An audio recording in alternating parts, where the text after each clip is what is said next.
Hey, everyone, and welcome back. I want to discuss for a moment the New York Post article and how absolutely crazy it is. So I want you right now to watch this clip of Ben and I on Political Beatdown as we discuss it. Look, how many times am I going to have to say the same thing before it finally sinks into people's heads? I've told you all along. I said it in 2019 when I testified before the House Oversight Committee. That was the one that I did live. And I told you that Donald Trump is a racist, right? He's a bigot, he's a misogynist, he's sexist, he's xenophobic, he's homophobic, he's Islamophobic, he's anti-Semitic.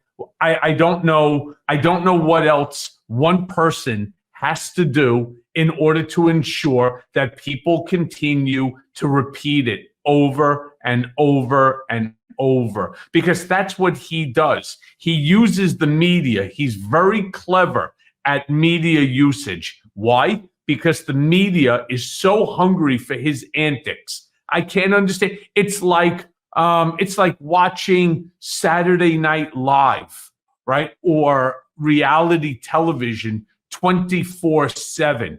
It's like, I was out the other night and I was talking to a friend of mine who actually happens to be a Republican, cannot stand Trump, but is a Republican. And he turned around and he said to me, you know, I can't imagine what a day would look like if Donald wasn't preoccupying the news.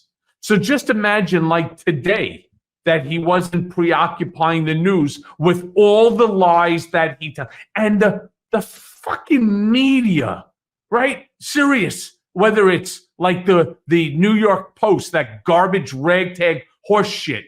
I was speaking with Michael Steele this morning. He was on MSNBC Morning Joe. I love Morning Joe's show. But what bothered me is that Joe and Mika were talking about the New York Post, which is also, which is owned by Rupert Murdoch, as is, I believe it's the Wall Street Journal. And there was an article in it talking about Trump. And it is so apparent that what the story is an absolute and a complete lie. It's just a complete lie. And my thought was, well, if it's a complete lie and everybody knows that it's a lie, why are you talking about it? Why are you promoting it? Which then gives people the, hey, you know what? Let me go check out and see what it is that they're talking about. Let me go see what it is that these two papers are saying. No, if it would, I have never seen Morning Joe talking about like the front cover of the National Enquirer or Newsmax. Why are they then doing it with the Post? Why are they legitimizing? Why are they legitimizing the New York Post or the other article? Did anybody else see what I'm talking about this morning on this? And I'm not kidding. I'm telling you, this was on this morning with Michael Steele responding to it. And I texted him and I said to him, what are you doing? Why are you guys even acknowledging the existence of this garbage paper, these two garbage papers that are run by Rupert Murdoch, whose sole goal, well, it's not even him anymore. Now it's one of his kids, right? I think, who is it? Lachlan is running the show now. All they want to do is continue to sell more ad space. It's all about profit. There's no journalistic integrity in any of that. There was a lie that was promoted, and they were regurgitating it. Well, I'll take a slightly different perspective on it. If you're going to cover it, I think you have to explain the counterpoint, though, which is, why are they doing it?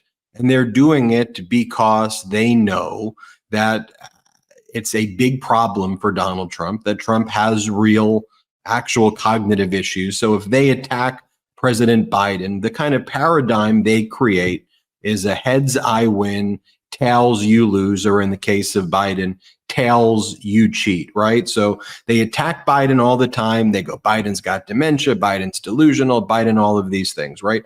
Except when the American people then see President Biden. then Michael Cohen, what do they say? When people can actually see a speech, whether it's the State of the Union, whether it's the debate, whatever, then they go, oh, it was rigged. Biden got the questions in advance. Or more recently, what they've been saying is Biden's on steroids, Biden's on drugs, Biden's on Provigil. No, they said that Biden was on cocaine, which is what gave him, that he was on cocaine, that gave him the lift. First of all, can you think of anything more disrespectful than to turn around and to say, not only because of his son and the addiction that his son had, but the fact that he is 80 years old, he's the president of the United States, he does not have a drug problem, and the fact that he gets up there and that he was traveling to the G7 and he was going from one place to the other, trying to resolve issues that are plaguing not just this country, but the whole world. And while he's doing this, while all of this is going on, he's still created the best economy in the world, with the highest stock market that this country has ever had, with the lowest unemployment that this country has ever seen, that he's still working on the CHIPS Act and infrastructure and so on. And he's, was successful in getting more money now to Ukraine in order to fight this important war against Russia. And he's working with Netanyahu and Israel in order to create a ceasefire and to create some peace and stability in the Middle East.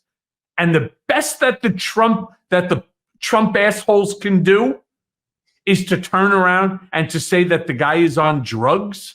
Seriously? And even us, Ben, repeating it, it's so offensive to me, just as the New York Post is offensive to me, just as the fact that the Wall Street Journal put out the same article just by a different writer. This is wrong. You would not give the National Enquirer the attention that we're giving to these articles. And I find it disgraceful. There's no more journalistic integrity, at least with those papers anyway. Well, you think about the masterful job that President Biden's done with actually expanding NATO membership, bringing together the G7, ensuring that Ukraine has the weapons that they need. You're seeing some major momentum right now with Ukraine in their fight against the unlawful invasion by Russia, now that they actually have the weapons that they had been asking for. President Biden had one of the most successful G7 meetings in Italy that's ever taken place. But what the Murdoch properties did is there was a skydiver who had landed as part of the kind of pomp and circumstance of the ceremony. President Biden, in his cordial way, was looking at the skydiver and, was telling the skydiver, really good work. The skydiver was off frame, and President Biden, and I've met him before. He's a very sociable guy. He chats you up, he talks, and eventually he talks so long sometimes to people, because he's a very engaging person, that even his Secret Service have to go, all right, President, let's go. We gotta go. Stop talking to people. The roads are shut down. It's his nature to have long conversations with people until it's kind of his detail team where people around him say, let's go. So what the New York Post and the Murdoch properties did is they cut the frame to act like President Biden was delusional and having an imaginary conversation. And that's what they ran with, a big cover on the New York Post that says President Biden embarrasses the United States at the G7. And again, it's just utterly false. And they claim to be, the news. But what this really is, Cohen, and it's interesting, as I think about the trial that you testified in, where the National Enquirer was like the G League, compared to where the D team, right, compared to what Trump has now.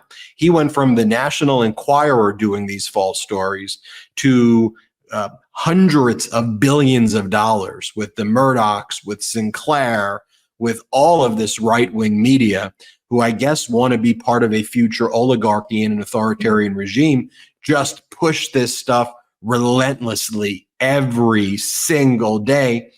And it's just inconsistent with the data about and what's taking place. Because you know what? And as an example, it's not even when it comes to the New York Post that it's every day. It's every hour they're putting something out. Approximately 1 hour ago, the New York Post put it on their digital. I mean, you can't make this stuff up. The New York Post put up on its digital at 3:40 this afternoon, Eastern Standard Time, an article by this fucking putz, Ryan King, and it's under the politics section. But here's the headline of this article. Trump, comma, Biden dead, even nationally, with first presidential debate just 9 days away, according to a poll. Can you imagine? And this is an NPR PBS News Marist poll survey out on Tuesday, with the presumptive Republican nominee receiving a 1-point uptick in support from the previous poll in late May. The incumbent Democrat backing dropped by a single point. So it has Biden at 49, Trump at 49, and then 2% undecided. Can you imagine? Can you imagine this? I got to ask our brigaders here. What else does Trump have to do? What else does Trump have to say? What other asinine act does this guy and his sycophantic followers have to do before people turn around and say, that's it. Now I've had it. That drew the straw. First of all, I don't believe this poll. I don't believe any of these polls. There you go. Any of these polls, I don't believe any of them at all. And the reason why, all right, this nonsense about Trump gaining momentum with black males, black women, let me be clear about this, okay? Black women will never, ever vote for Trump. That's why he has to pay them, to show up like that woman that's on the payroll from the, what's her name again here? Michaela Montgomery. There you go. Michaela Montgomery. All right. She's a political consultant and she's a hack. All right. That's why Trump has to pay her, because black women see through Trump's shit. Now, do I think that black men do? Actually, you're right. You know what? Janet, you're right there. Most women see through Trump's shit. All right. For whatever the reason is, guys think it's funny. I mean, it's almost like you're being fucking entertained 24/7. You know, when was the last time, you really were entertained by whether it was Dan Rather or Morley Safer, right? Or any of those guys? The answer is you're not. You're not. You watch the news in the past. You watch the news for the news. Now they're not watching it for news. They're watching it seriously for entertainment purpose. It's like watching The Housewives. It's like watching, Below Deck or one of these other reality shows. That's what it is. Are guys going to fall for it at the ballot box? No, but they do give it oxygen. That's the big problem. Now, of course, I want to be clear about something. I am not talking about, not for a second, about the MAGA morons, that 30% of the electorate that's out there, or the 60% of the Republican Party. But I want to do my famous numbers again because it's extremely important. Donald Trump, it's already been shown, 30% or more of the Republican Party will not vote for him now that he is a convicted felon. Not just a convicted felon 1 count, but 34 counts. They will not vote for him. They will vote for anybody else, whether it's an RFK or a write-in like a Nikki Haley or what have you. That's 30% of the Republican Party. No Democrat's going to vote for him, right? That you could bet your bottom dollar on. So it leaves the other 1/3 of the independent.